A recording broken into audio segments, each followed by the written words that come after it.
स्वोचितं कर्म कुर्वती प्रभुस्तुल्य मनोवृत्ति पार्श्वनाथ श्रीस्त्व।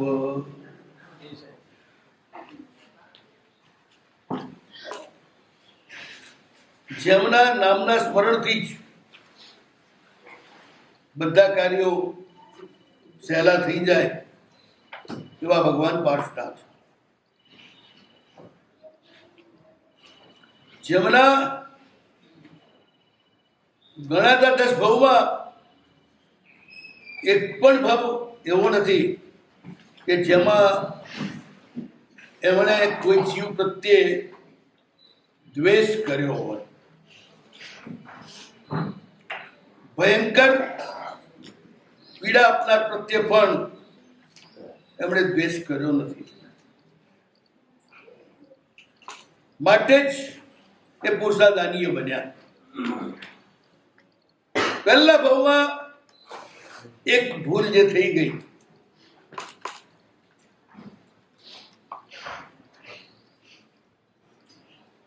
ત્રણ વાર એ ભૂલ થઈ. એક જ ભૂલના કારણે. ભૂલ એટલે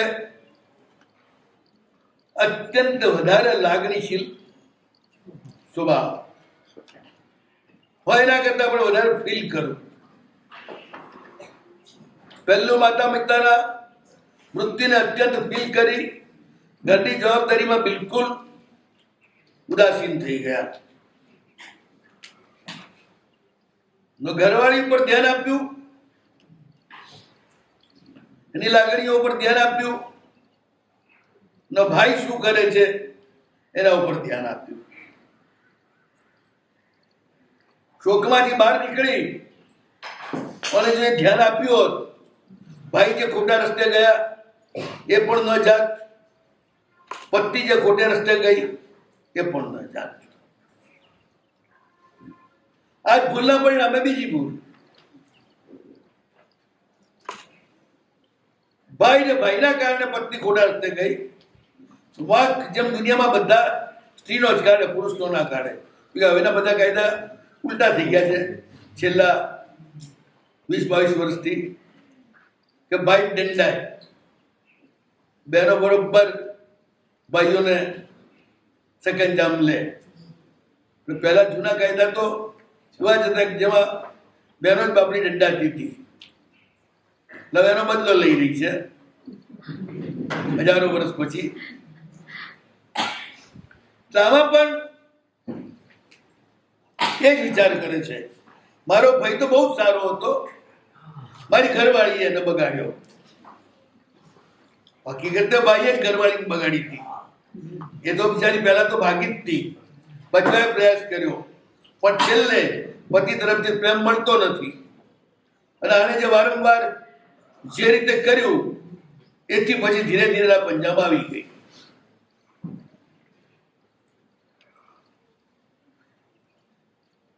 પોતે નજરે જોઈને ખાતરી કરી, પછી એકદમ ઉશ્કેરાઈ ગયા. ઇન્ટરનલ અંદરખાનેથી જ વડીલોને બોલાવીને જે રીતે આનો માર્ગ કાઢવો જોઈતો તો બેને સમજાવીને પાછા વળવા જોઈતા હતા, એને બદલે સિદ્ધિ રાજાને ફરિયાદ કરી. એટલે બધું એક્સ્ટ્રીમ થઈ જાય છે. આમાં પણ ઉશ્કેરાટ એક્સ્ટ્રીમ ન ચાલે. આવું બધું એનો દંડ જ કરાવવો જોઈએ. જે દંડ થયો એના પરિણામે જે અપકીર્તિ થઈ ચારે બાજુ, એનાથી પાછો ખૂબ જ પાછો રઘવાયો થયો. નક્કી કર્યું મારા ભાઈ પાછા લાવવા છે. મારી ઘરવાળીના વાંકથી મારો ભાઈ બદનામ થયો, એ મારે સુધારવું પડશે. એટલે અમુક ચરિત્રકારના મત પ્રમાણે રાજાએ ના પાડી છતાંય ગયા. પણ આ ચરિત્રકાર તો કહે છે સ્પષ્ટ કે એના ઉતાવળિયાપણાને કારણે ગયો. કોઈને પણ ઘરમાં ગયા વિના કે હું જાઉં છું, એને ભાઈને મનાવવા, ભાઈને સમજાવવા, આથી જો ઉતાવળ. પછી તાજો જ ઘા છે ને, લાંબો ટાઈમ નથી. મૂળ શું થયું, ભાઈ ગયા પછી ઘર અંબાડવું પડ્યું, ત્યારે ડગલા ને પગલે ભાઈ યાદ આવવા લાગ્યા. ભાઈના ઘર સૂનું સૂનું લાગવા લાગ્યું. ગુસ્સો આવ્યો ઘરવાળી ઉપર, આને જ મારા ભાઈને બગાડીને આ હાલત કરાવી નાખી. પાડાના વાગે પખાલીને ડામ, હું ભાઈ લઈ આવું. લાંબો વિચાર નથી કરતો કે લાયા પછી કે સુધરવાનું છે. બુંદ સે બિગડી ફौज से भी नहीं सुधरती. અને ઉતાવળ કરવાની જરૂર નથી, ટાઈમ જવા દેવો તો. અમુક ટાઈમ થાય લાંબો તો મોટા ભાઈનો પણ ગુસ્સો ધીરે ધીરે ધીરે ઓછો થાય. અત્યારે તો એ હમણાં મહિના 2 મહિના પહેલા જ બનેલી ઘટના છે. એટલે ભયંકર ગુસ્સો છે એના મનમાં. સંન્યાસી થઈ ગયા, બધું થઈ ગયા, સંન્યાસી કુલપતિ એમને શાંત કર્યા, બધું કર્યું, પણ એ બધું ઉપરનું છે.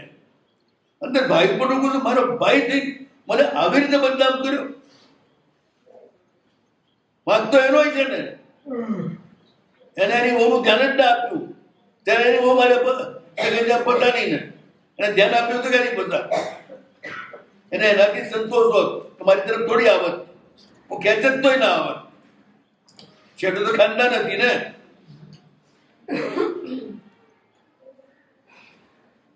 એટલે કવટને ભયંકર ગુસ્સો છે.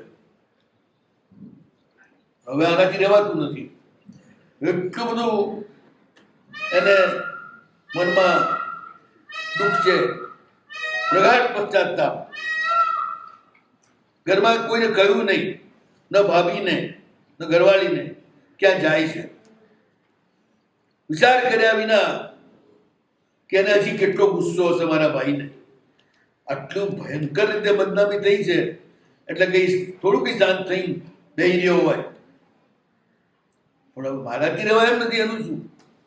એટલે ભાઈને મળવા જવું છે, માફી માંગવી છે. ગયો દોડતો નાભસ્તાશ્રમમાં, દૂરથી જ ભાઈને જોતા જ ઉભરાયું.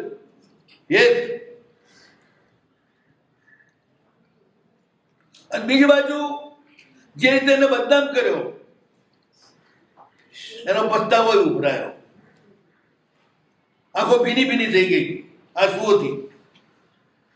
ભાઈને મોઢું કરી રીતે બતાડવું એની શરમ. અરેસ્ટને મારો ભાઈ, મારો મોટો ભાઈ, બસ કે જાઉં અને મેં રાજાને ફરિયાદ કરી એની માફી માંગુ. પહોંચ્યો, પડ્યો પગમાં પડીને શોક, મેં કેવું ખોટું કર્યું. એના કારણે તૂટતી ભાષામાં વાત કરે છે. અડધું બોલી શકે છે, અડધું નથી બોલી શકતો. એકદમ ભરાઈ ગયેલું એવું છે ને, બોલવા જાય તો બધું બોલી શકાય નહીં. કે છે હે ભગવાન, તમે પુણ્યવંત છો કે જેમણે આવી સરસ તાપસની વૃત્તિ સ્વીકારી, સગા સંબંધીનો મોહનો ત્યાગ કર્યો, જંગલના મૃગલાઓને પણ પોતાના ભાઈ જેવા ગણ્યા. એ પણ ડર્યા વિના તમારી પાસે આવીને ઉભા રહે, તમને ચાટે. ધન્ય છો તમે કે આવું તાપસ વ્રત પાળી રહ્યા છો. અનન્ય છું હું, મારા કુલના કલંકરૂપ છું હું. મારી 2 બદામની બાયડી માટે આ બધા શબ્દો જૂના જમાનાના વપરાતા શબ્દો હું વાપરી રહ્યો છું. લખી જ જમા નિસાર શેહર પયાર ગેડી, સાવ નાખી દેવા કચરા જેવી મારી ઘરવાળી. એના મોહના કારણે વિષયથી વિમુખ હોવા છતાં પણ બાપ કરતા પણ વિશેષ એવા તમારી સાથે આવું ખોટું મારાથી થઈ ગયું. આ બોલી રહ્યો છે. બધું જ આવેશનું વાત છે. ખરેખર તો બેલેન્સ હોય. આર્યોમાં પત્ની માટે પણ ક્યારેય હલકા શબ્દ નતા વપરાતા. એને પણ દેવાનું પ્રિયા કહેતા. સ્ત્રી પતિને આર્ય પુત્ર કહે તો પતિ સ્ત્રીને દેવાનું પ્રિય કહે. જેની કુખમાં દેવતાઓ પણ આવવા ઈચ્છે છે એને દેવાનું પ્રિયા કહેવાય. એના બદલે ઘરવાળી માટે બિલકુલ હલકા શબ્દ અને ભાઈ માટે એકદમ ઊંચા. કહે છે કે મેં આવું કર્યું એ ખોટું કર્યું, તમે મારા ઉપર પ્રસન્ન થાવ, મારી અપરાધની ક્ષમા કરો. મારી પીઠ ઉપર તમારો અભય હસ્ત ફેરવો, જેથી તમારો જે અપરાધ કર્યો છે એની આગથી બળી રહેલું મારું હૈયું એ શાંત થાય. તમારો અભય હસ્ત પ્રેમથી જરતો હસ્ત ફરશે એટલે આવું થશે. આ રીતે દીનતાપૂર્વક અત્યંત ગદગદ થઈને બહુમાનપૂર્વક એના ચરણોમાં પોતાનું માથું ટેકવીને વારંવાર બોલે છે. જે થોડુંક ભૂલાવા આવ્યું એને જોતા જ એ આખું દ્રશ્ય ઘણું થઈ ગયું. અચાનક ઘરમાં બેઠેલા મને ઘસડીને રાજપૂતો બહાર લઈ ગયા. મને માર્યો, મને મેચ ચોપડી કાઢી, મને ગધેડા પર બેસાડી આખા ગામમાં ફેરવ્યો. ભયંકર મારી અપકીર્તિ થઈ ગઈ. કોઈને મોઢું ન બતાડી શકું એવી. આ બધું યાદ આવ્યું. ભયંકર રોષ અંદર ઉત્પન્ન થયો. હવે હું તાપસ થયો છું. મારે કોઈના પર પણ રોષ ના કરવો જોઈએ. મારે ક્ષમતા રાખવી જોઈએ. બધું ભૂલી ગયો. હું કંઈક બી કરીશ તો લોકોમાં કેટલી ભયંકર અપકીર્તિ થશે એ પણ ભૂલી ગયો. અહીંયા આગળ મારા ગુરુ કુલપતિને, મોટા ગુરુ ભાઈઓ, એમની આમન્યા તૂટશે. એમની શરમ પણ તૂટી ગઈ. આ કાર્ય ધર્મ વિરુદ્ધ છે એ પણ ભૂલી ગયો. એક ક્રોધનો આવેશ કેટલો ભયંકર છે કે બધું ભૂલાવી નાખે. કશું એ વખતે મર્યાદા યાદ આવે નહીં. બાજુમાં એક મોટી શિલા પડી હતી, ક્રોધના આવેશમાં ઉઠાઈ. આમ તો ના ઉપડે, પણ ક્રોધ અને કામ બેનો જયારે આવેશ હોય ત્યારે એટલું બળ આવે કે ના પૂછો વાત. ઉઠાઈ શિલા અને જોરથી પગમાં પડેલા મરુભૂતિના માથા ઉપર એકદમ જોરથી પટકી. પોતે દબાણ આપી નામ, માત્ર પટકી નહીં, સિદ્ધિના માથા ઉપર મારી જોરથી. અચાનક એ તો ઊંધો પડેલો છે, એને દેખાતું બી નથી. અચાનક ભયંકર પ્રહાર થયો. એ જ ક્ષણે ભયંકર ચક્કર આવ્યા. ચીસ પણ ન નીકળી. મોઢામાંથી લોહીનો રેલા ચાલ્યા અને બેહોશ થઈ ગયો. ઉત્કટ પીડાના કારણે હોશ જતું રહ્યું. આખી દુનિયા જાણે ગોળ ગોળ ભમતી હોય અને અંધારું થઈ એવું ક્ષણવાર અનુભવ થઈ અને બેહોશ થઈ પડી ગયો જમીન ઉપર. જોયું બીજા તાપસ મુનિઓએ આવું ભયંકર કામ કર્યું. અને આવો પ્રહાર કર્યો પોતાના ભાઈ ઉપર, આટલી ક્રૂરતા. અતિથિ એમને ખબર નથી એમનો ભાઈ છે, કોઈ અતિથિ આવ્યો છે એના સાથે કમઠ ઋષિએ આવું દુર્વર્તન કર્યું છે. જોઈને જ અત્યંત પીડિત થયેલા બધા તાપસો દોડતા કે હાય હાય તમે આ કર્યું શું, કઈ તમને ભાન છે કે નહીં? આજ સુધી ગુરુ પાસે તમે સમતાના શાસ્ત્રો સાંભળતા હતા, એનું આ ફળ. માસક શ્રમણ વગેરે તપો કરવાની વાત કરતા હતા, આવું માસક શ્રમણ તમારું શું કર્યું તમે? આ કઈ રીતે પગમાં પડેલા ઉપર વાત્સલ્ય વરસાવવાના બદલે આવું ભયંકર તમે વેર વરસાવ્યું, ઝેર વરસાવ્યું? હલકા માણસ પણ આવું ના કરે. પગમાં પડેલા ને તો દુશ્મન હોય તો પણ માફી આપે. ધર્મમાં બેઠેલા તમે આવું કરશો તો દુનિયામાં ખેંચવું કોને? આપણે તો આપણું જીવન આપીને પણ બીજા જીવોના જીવનની રક્ષા કરવાનો ધર્મ છે આપણો.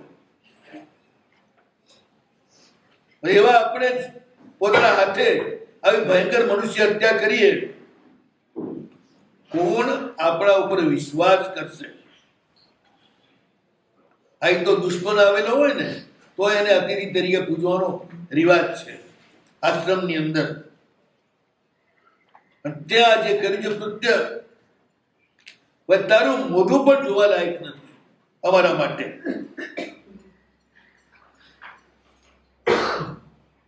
મુનિઓએ એની નિર્ભસના કરી ચાલો જાય. ભયંકર ક્રોધથી આવેશથી એનું શરીર કંપી રહ્યું છે. હજી આવેશ ઉતર્યો નથી ભાઈ આ રીતે કર્યા પછી પણ ત્યાંથી ભાગ્યો. મુનિજનોએ ફટકારેલો. તાપસો એ કરુણાથી મરુભૂતને ઉઠાવ્યો, એક બાજુ મૂક્યો, પાણીથી સિંચે છે, સંભાળા કરે છે, કોઈ તેને હોશ આવે, મોઢામાંથી લોહી ચાલી જાય, માથું આખું પિચકાઈ ગયેલું છે, મર્મમાં ઘા થયો છે, ભયંકર વેદના અંદરથી. ભલે બેહોશ હોય તો વેદના તો હોય જ ને, તરફડતો હતો. એના કારણે જે સમતાનો ભાવ, જે પશ્ચાતાપનો ભાવ, ભાઈની ક્ષમા આપવાનો ભાવ હતો એ બધું તૂટી ગયું. શ્રાવક હોવા છતાંય નવકાર યાદ ના આવ્યો, અર્યંતનું શરણ યાદ ના આવ્યું, પંચ નમસ્કાર એના સ્મરણ વિના મરીને એ મહાત્મા કર્મનું અચિંતનીય સામર્થ્ય, કાર્ય ક્યારેક શું પરિણામ લાવે એની કલ્પના નહીં. ક્યાં તો ભાઈને સમજાવી પટાવી માફી માંગીને ઘરે લઈ આવું એ ભાવ, અને ક્યાં અહીંયા આવી ગયું એને મોત આપડી ગયું. આવી રીતે એક ભાઈના હાથે આવું ભયંકર મોત એને મળ્યું. આત્મધ્યાનના કારણે તિરંજનું આયુષ્ય બાંધ્યું. પીડા એના તરફડાટના કારણે તિરંજનું આયુષ્ય. આર્ત ધ્યાન એટલે પોતાની પીડા, રૌદ્ર ધ્યાન એટલે પીડા આપનાર ઉપર ભયંકર રોષ. રૌદ્ર ધ્યાન નરકમાં લઈ જાય, આર્ત ધ્યાન કિરંજમાં લઈ જાય. પોતાના દુઃખને બહુ રો કરતા હોય ને તો પછી એમાં કોક દાડો કિરંજનું આયુષ્ય બંધ થઈ જાય. એટલે બહુ રો નહીં કરવાનું આપણા દુઃખને. કર્મના ઉદિત આવ્યું છે, ભોગવીને પાર કરી દેવાનું. તિરંજ નામ કર્મ બાંધી લીધું અને એક જબરદસ્ત પહાડી, ઘણા બધા શિખરો વાળી, એનાથી દુર્ગમ એવા જંગલની અંદર જ્યાં આગળ હજારો હાથીઓ રહે છે અને એમને ખાવા માટેનું સલ્લખીના વન છે, કોમળ અનેક પ્રકારના એમને ભાવતા વૃક્ષોના પત્તા મળે છે, એવા એક ભયંકર જંગલમાં જ્યાં આગળ બિલ્લો ધનુષ્યમાં બાણ ચડાવીને કોઈ પણ પ્રાણીનો શિકાર કરવા માટે રખડી રહ્યા છે એવા દંડકારણ્યની અંદર શ્રેષ્ઠ એક હાથીઓનું જૂથ, એમાં એક હાથણીના ઉદરમાં મરુભૂતિ ઉત્પન્ન થયા, જન્મ થયો, જુવાન થયા, ભદ્ર જાતિના છે, પોતે વિરાટ કાયા છે, બધા હાથી કરતા ઉજળો કલર છે, અત્યંત તેજસ્વી છે, મદઝર નિરંતર મદઝર્યા જ કરે છે એવા મદઝર હાથી મુનિની જેમ દાંત હોય એમાં મુનિની જેમ સુદંત બહુ મજાના દાંત વાળા છે, કુંભસ્થળ વિરાટ છે, જાણે કાળો પહાડ આવતો હોય ને એવા દેખાય છે, અત્યંત બળવાન છે. જૂના હાથીઓને હરાવીને પોતે સેંકડો હાથણીઓના જૂથના માલિક બન્યા, સ્વચ્છંદ ફરે છે. ગયા ભાવમાં રૂપાળી એવી પોતાની પત્નીને પણ જે અડતા નતા, આખું કન્વર્ટ.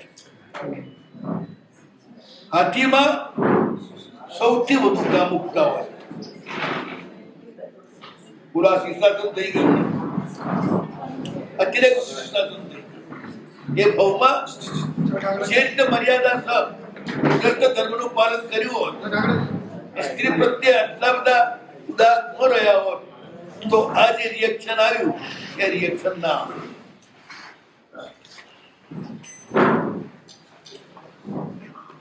આ ભાવમાં જેની તમે નેગેટિવ વૃત્તિથી જેનો સામનો કરો, આવતા ભાવમાં એ જ વૃત્તિ તમને પકડી જાય.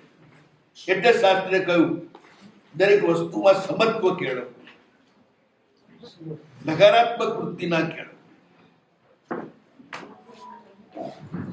આ ભાવમાં વેશ્યાની અત્યંત ટીકા કરનાર વ્યક્તિ સ્ત્રી બીજા ભાવમાં દુરાચારની વ્યભિચારની સ્ત્રી થાય. તમે નેગેટિવ રીતે પણ ધ્યાન કોનું કર્યું? દુરાચારનું જ કર્યું ને.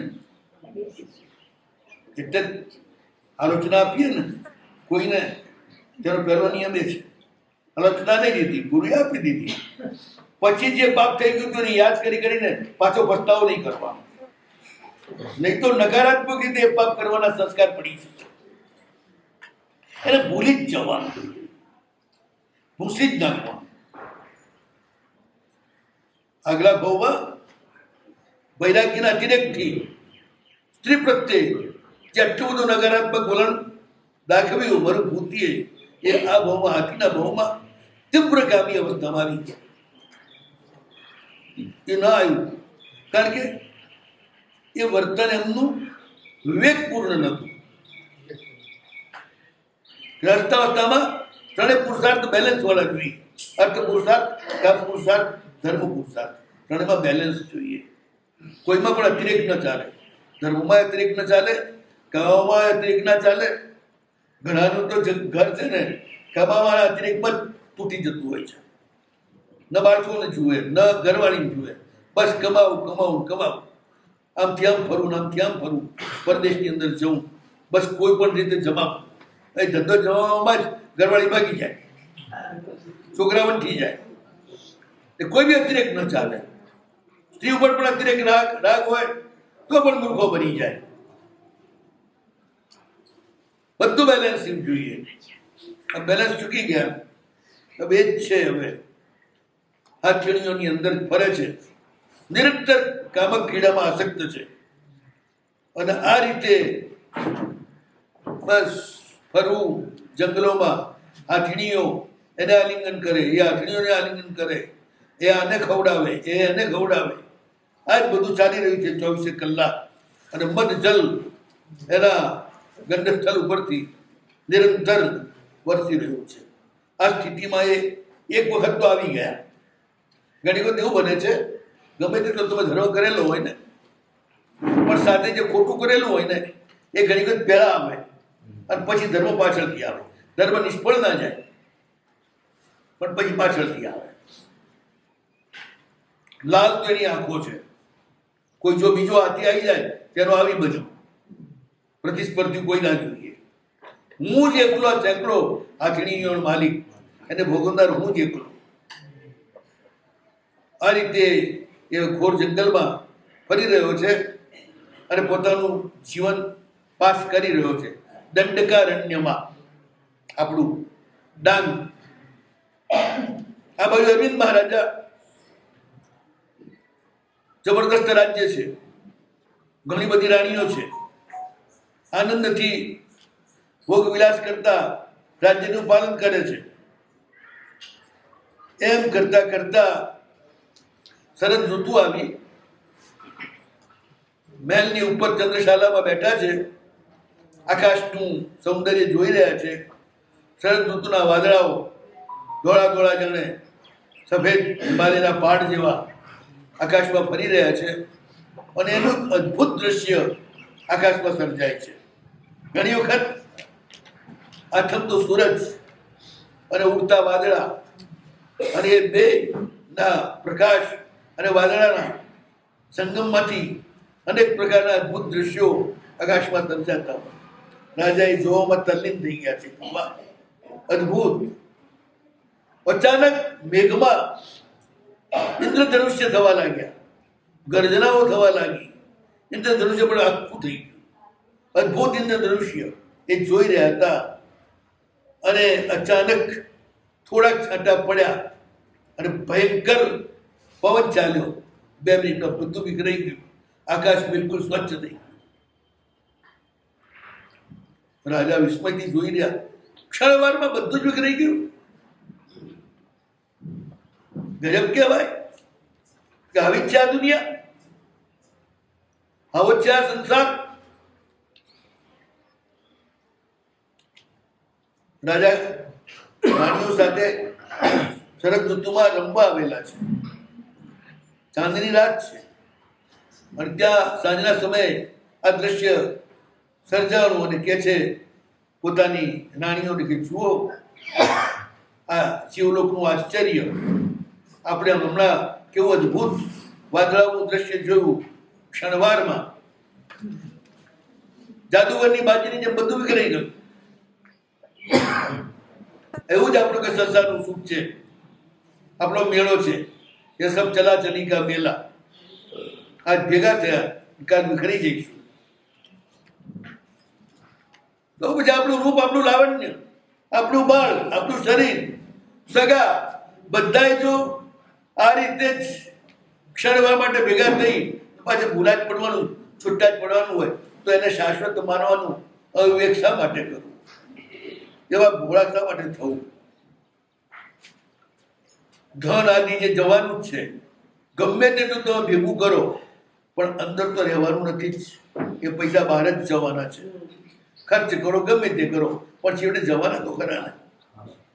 જીવના જોખમથી કમાયેલું ધન, કેટલાયના જીવને જોખમમાં મૂકીને કમાયેલું ધન, જેના માટે અસત્ય બોલ્યા, જેના માટે કંઈકના દગા આપ્યા, કંઈકના પૈસા દબાવી લીધા અને જીવનને શાશ્વત માની અને પોતાની સ્ત્રીથી સંતોષ ન માનતા પરાઈ સ્ત્રીઓમાં પણ ફસાયા. જરૂર કરતા ઘણું બધું ભેગું કર્યું જેનો ઉપયોગ તમે ક્યારે નથી કરી શકવાના. માણસ ક્ષણસ્થાયી આ જીવન માટે કેટલા કસાય કરે છે, કેટલા બધા આરંભ સમારંભ કરે છે અને કેટલી બધી યોજનાઓ કરે છે. આજે આ કર્યું છે, કાલે આ કરીશ, પરમ દાડે પેલું કરીશ ને. અને એ તો વિચાર જ નથી આવતો કે આ બધું છોડીને ગમે ત્યારે મારે રવાના થવાનું છે અને મરવાનું છે. એ તો વિચાર જ નથી આવતો. નિત્યનો પ્રવાસી ક્યાંય રહેવા માટેનું આયોજન કરે એના જેવું આપણું આયોજન છે. ઠીક છે, ધર્મશાળામાં રહેવું પડે એમ રહીએ, અને આરામથી જીવીએ, પણ જવાનું છે એ વાતને ક્યારે પણ ભૂલીએ નહીં. અને જવાનું જ છે તો શું કરવા કોઈનું બગાડીને જવું, સુધારીને જવું કોઈનું પણ કોઈનું બગાડીને તો ના જ જવું. પ્રત્યક્ષ દેખાય છે જવાનું છે, જે સવારે છે એ સાંજે નથી, જે સાંજે છે એ સવારે નથી. બગીચામાં જઈએ, સવારે કેવા મસ્ત ફૂલો ખીલેલા હોય, સાંજે જઈએ તે જ કુમળાઈ બધા નીચે પડેલા હોય. ઘડીકમાં રિદ્ધિ, ઘડીકમાં દારિદ્ર્ય, ઘડીકમાં સગો એકદમ નિકટમાં હોય અને જરાક ગરબડ થાય એ જ સગો દુશ્મન થઈ જાય. જેની સાથે બાલ્ય વયથી લંગોટિયા દોસ્તો રેતીમાં રમ્યા, રેતીના મહેલ બાંધ્યા, લડ્યા, રડ્યા, આથડ્યા અને ભાઈ ભેગા થઈને એકબીજાને ગળે વળગ્યા, એ ક્યારે જતો રહે ખબર નથી પડતી. આપણે બેઠા રહીને આપણા બધા દોસ્તારો વિદાય થઈ જાય, એ દોસ્તારો રહીને આપણે વિદાય થઈ જઈએ. આ રીતે આખો આ સંસાર ક્ષણવારમાં જોવા વાળો છે. તો એ જીવ પ્રમત્ત થઈ અને તારા દેહમાં, તારા શરીરમાં આટલી બધી મમતા શા માટે રાખે છે? જે શરીર તારું સગું થતું નથી, તારું કયું માનતું નથી. તારી ઈચ્છા ન હોય તો વાળ ધોળા થઈ જાય છે, તારી ઈચ્છા ન હોય તો દાંત પડવા માંડે છે, તારી ઈચ્છા ન હોય તો પગ અશક્ત થવા માંડે છે. તારું ચાલે તું કશું ના થવા દે, પણ તારું કશું ચાલતું નથી. અર્જન્ટ કામ હોય, તારે બહાર જવાનું હોય, એક ટાઈમે 4 ડિગ્રી તાવ ચડી જાય, બેસી જાઓ. ટિકિટ પ્લેનની હોય પરદેશ જવાની, કેન્સલ કરો. એમાં તું શરીરને ન વોર્નિંગ આપી શકે કે અત્યારે મારે જવાનું છે, હમણાં તું તાવ બાજુમાં રાખ, 4 દિવસ પછી તું તાવ લાવજે. કશું તમે ના કરી શકો, કશું તમારે હાથમાં છે નહીં ને. તો શા માટે રહેવું આ સંસારમાં? રાજા વિચારમાં પડી ગયા છે અને એ રીતના બધી વાત કરી રહ્યા છે. રાણીઓ સાંભળી રહી છે. રાજા બોલી રહ્યા છે, આખો સંસાર આમ જોઈએ ને તો વૈરાગ્યનું કારણ છે. કેટ કેટલા ઉપર ચડે છે, કેટ કેટલા નીચે પડે છે, કેટ કેટલા દગા ફટકા થઈ રહ્યા છે, કેટ કેટલા વિશ્વાસઘાત થઈ રહ્યા છે, કેટ કેટલાના હૈયા તૂટી જાય છે, હાર તૂટી જાય છે. બધું આ સંસારમાં ચાલી રહ્યું છે. જેના પર વિશ્વાસ રાખ્યો એ જ બધા હું કરી રહ્યા છે. એવા સંસારમાં કઈ રીતે રહી શકાય? શ્રેષ્ઠ રસ્તો તો એ જ છે કે માત્ર આત્મા માટે જીવવું, ગુરુ પાસે ચાલ્યા છે. આ રીતે રાજા વાત કરી રહ્યા છે અને બધી રાણીઓ ચમકી.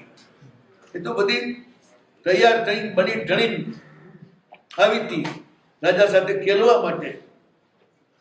અને કહે છે કે રાજા, રમવાના ટાઈમે તમે આ મરવાની વાતો કેમ કરવા બેઠા છો? તમારી આ વાત સાંભળી તો અમારું હૈયું તૂટી જાય છે. અમારા બધા મનના મનોરથો આ તમારી સાથે કઈ રીતે ખેલવું એની કેટલી યોજનાઓ બનાવીને આવી હતી, બધી તૂટી રહી છે. તમે મહેરબાની કરો અને મહેલમાં મશાળની વાત ના કરો. આ વાત તો મૂકી દે એક બાજુ. અમારા પર અનુગ્રહ કરો. આજ તો અમે આપની સાથે રમવા જઈએ છીએ, ખેલવા જયા છીએ, માટે મહેરબાની કરીને અત્યારે તમે અમારું હૈયું ના માંગો. બહુ કહ્યું તેવું રાજા કહે છે બસ હવે હું જાગી ગયો છું, જોઈ લીધું. આખો સંસાર દગાખો, કોઈ એના પર ભરોસો કરી શકાય નહીં. ક્યારે એક ધરતીકંપ આવે, આખું સામ્રાજ્ય ધરતીમાં સમાઈ જાય, કોઈ બચે નહીં. ન રાજા બચે, ન રાણી બચે, ન મહેલો બચે, ન ખજાનાઓ બચે, ન પ્રજા બચે. કેટલા એવા સમય ગયા. દાદરા પાસે અછવાડા નામનું ગામ છે. એનું નામ પ્રાચીન પરંપરામાં અચલપુર પત્તન હતું. આપણા જે પ્રાચીન ગ્રંથો છે ને, અચલપુર, રત્નપુર અને વસંતપુર, આ 3 નગરોના નામ વ્યાપારના સ્થાન તરીકે વારંવાર આવે છે. એ અચલપુરમાં આજથી 700-800 વર્ષ પહેલા 400 જૈન મંદિર હતા, હજારો જૈન હતા. એક જ ધરતીકંપના આંચકામાં બધું જમીનમાં સમાઈ ગયું, કશું ના મળ્યા. બધા મંદિરો અંદર જતા રહ્યા, બધા મહેલો અંદર જતા રહ્યા. ઉત્તર ગુજરાતમાં જેટલા ધોરા છે ને એ બધા ધરતીકંપથી સર્જાયેલા છે. અને આવા મોટા મોટા નગરો આખા અંદર સમાઈ ગયા છે ચોથા આરાના એ કાળમાં. તો આવું જ છે આ બધું. 2 કે 3 મિનિટ એક આંચકો આવે, 7 કે 8 માત્રાનું, પતી ગયું. કઈ રહે નહીં, કશું જ, કારણ કે હતું જ નહીં, ઉપર ધરતી થઈ જાય. કે આવા સંસાર છે, મારે નથી રહ્યો, મારે માત્ર ધર્મ જ કરવો છે. રાજાએ કહી દીધું અને બધી રોતી રહી.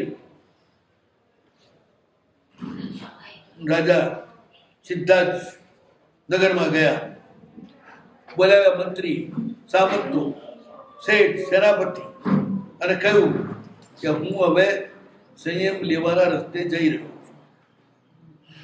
ઉંમર થઈ ગઈ છે, પણ પરિવારના મોહમાં જાગતો નહોતો. પુત્ર થઈ ગયા, ઘરનો બધો ભાર સંભાળેવા થઈ ગયા. પછી સંસારમાં કે દીકરાને વહુની સેવા લેવા માટે પડી રહેવાનું જ નથી. ભારતીય સંસ્કૃતિમાં તો જેવો દીકરો પરણે અને ધંધો સંભાળતો થઈ જાય, રાજ સંભાળતો થઈ જાય, ને મા ને બાપ બંને જંગલની વાટ પકડી લે, વાનપ્રસ્થ આશ્રમમાં ચાલ્યા જાય, અથવા તો સાધુ બને, અથવા વાનપ્રસ્થ આશ્રમ, જંગલમાં આશ્રમ બાંધે, ત્યાં આગળ બંને પતિ પત્ની સાથે રહે, ભગવાનની પૂજા કરે, સેવા કરે, ધ્યાન કરે અને જંગલના ફળ ફૂલથી જ નિર્વાહ કરે. આ રીતે છેલ્લું એકદમ નેચરલ જીવન, સંસારના બધા જ સંબંધો એને તોડીને જીવે. દીકરાને બહુ પપ્પાનો જે વારસો છે ધર્મનો અને રાષ્ટ્રની સંસ્કૃતિનો એને આગળ ચલાવે. આ જ રીતે આપણે ત્યાં પરંપરા ચાલતી, બધા જ દીક્ષા લેતા અને છતાંય ગોચી વરાવાળું ઘર એક પણ બંધ નતું.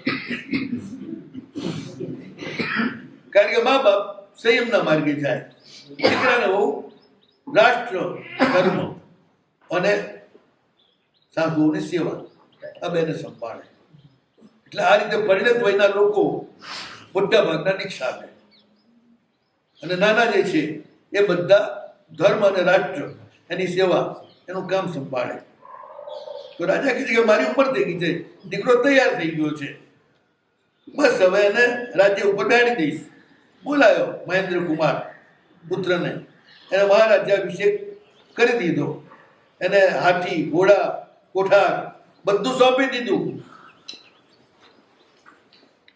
અને રાજાએ કહ્યું મંત્રીઓને કે જે રીતે તમે મને આજ સુધી સંભાળ્યો છે, સેવ્યો છે, મારા વિનયથી તમે વર્ત્યા છો, એ જ રીતે હવે મારા દીકરા સાથે વર્તજો. આ રીતે બધાને સમજાવી અને હવે રાજા વિદાય થાય છે. કઈ રીતે દીક્ષા લે છે એ બધી વાત.